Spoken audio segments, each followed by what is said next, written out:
Hello, everybody. This is Radio Entrepreneurs. My name is Jeffrey Davis. I am the host of Radio Entrepreneurs. We are streaming more stories of business and entrepreneurship in this new economy than anyone else in New England, and we're darn proud of it. And also, my other job, my day job, is really CEO and founder of MAGE LLC, management consulting firm, working with leadership, guiding organizations and giving strategic counsel. We have a weekly segment on Radio Entrepreneurs as this new economy emerges. And we talk with Marc Z from Marc Z Legal Staffing about the whole staffing issues going on. Marc, it seems that every week it's a whole new business model. It's a whole new business model. There are new issues that keep cropping up, and we try to be on the pulse of them, Jeff. And thank you for giving me a forum to tell our listeners and our business entrepreneurs and companies at all levels. There are a few things I want to discuss today with you and our audience, Jeff. One of them is this whole pandemic has given rise to unemployment fraud. And it's coming in a few areas, what we call direct fraud and indirect fraud. Direct fraud is when you had breaches from Target and Equifax a few years ago, these social security numbers that were regained by the hackers are now being used across the country to get unemployment for the hackers. And what they're doing is they're using those social security numbers. They're targeting people that are working that they know will not file for unemployment and filing on their behalf and giving them their direct deposit, giving the unemployment offices of each state their direct deposit accounts. So it's getting worse and worse, particularly because of that $600 a week kicker that was put in. And but now watch out, because there are task force in each state and the local police are getting involved, and they're really beginning to track this. So, but that's something that people should be aware of.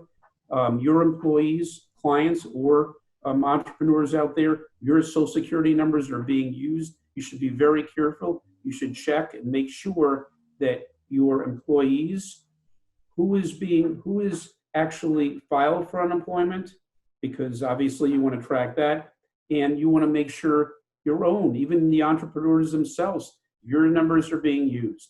Now, that's direct. The indirect are people that won't go back to work because they're getting a lot of unemployment dollars, and they have that $600 kicker that's good to the end of this month, and then they still might be on unemployment because it's being extended. They're being offered jobs and they're turning down jobs because they, quote, don't want to take a cut because they're making more on unemployment. They won't even temp because they're making more on unemployment. And that has now led to the state now cracking down on that too, because employers like your company, our company, and many companies across the country are saying, why should we have to subsidize people that can get jobs? Literally, people are turning down offers. We had some offers turned down because the person could stay on unemployment. So in all these cases, unemployment fraud is being tracked down directly or indirectly.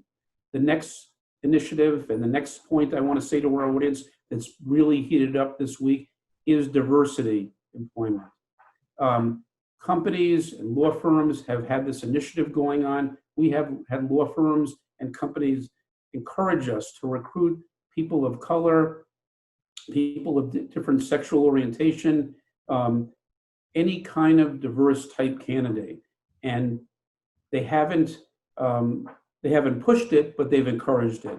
Starting last week, we've had many initiatives, and we've had an undercurrent of companies and clients who have really requested that we get involved in pushing for diversity, really going back, giving incentives, whatever can be done. They really want to encourage diversity. They want to talk about it, not just in their recruiting efforts, but they're talking to their employees about it.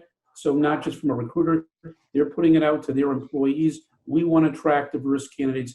Any friends, any family, anybody you know that is looking for a place that they can really grow, be successful, we can give them that kind of platform and more. We're a diverse environment.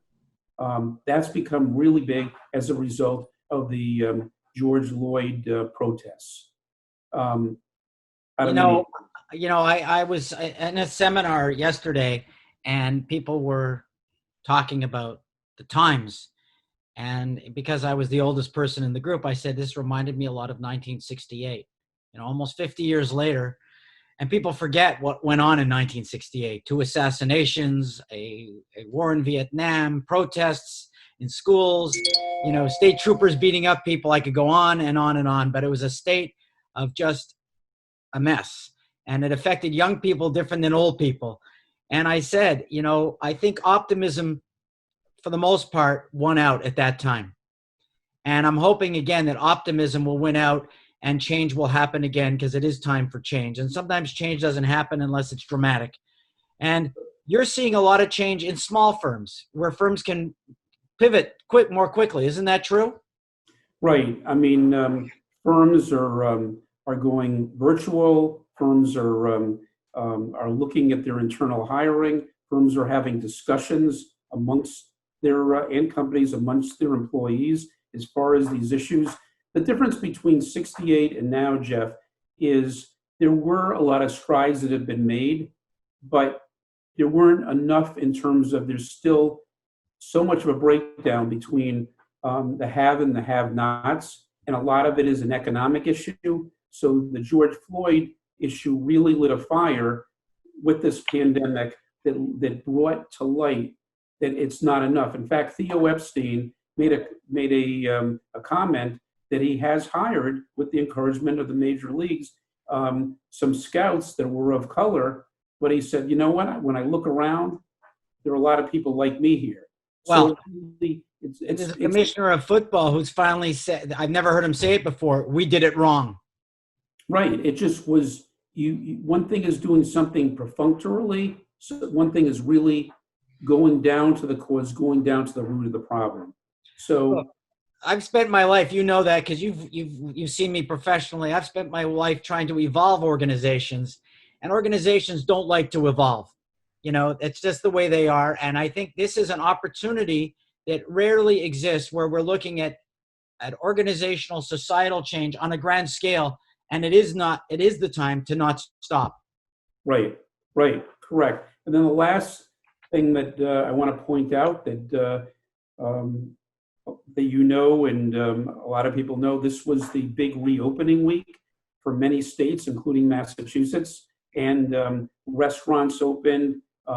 Buildings are now 25% occupied, and companies and firms are reassessing what their priorities are and what needs to be done. And one immediate thing is, do we need to be in every day? Do we need to have everybody physically here, even after the pandemic? Hopefully there's a vaccine for it. And I talked to one partner who said, you know what, Mark, we're right now having a certain amount of attorneys and staff in. We're fluctuating days to having shifts. He said, and we're giving everybody Friday to work from home. We never would have thought that, but this may be the future.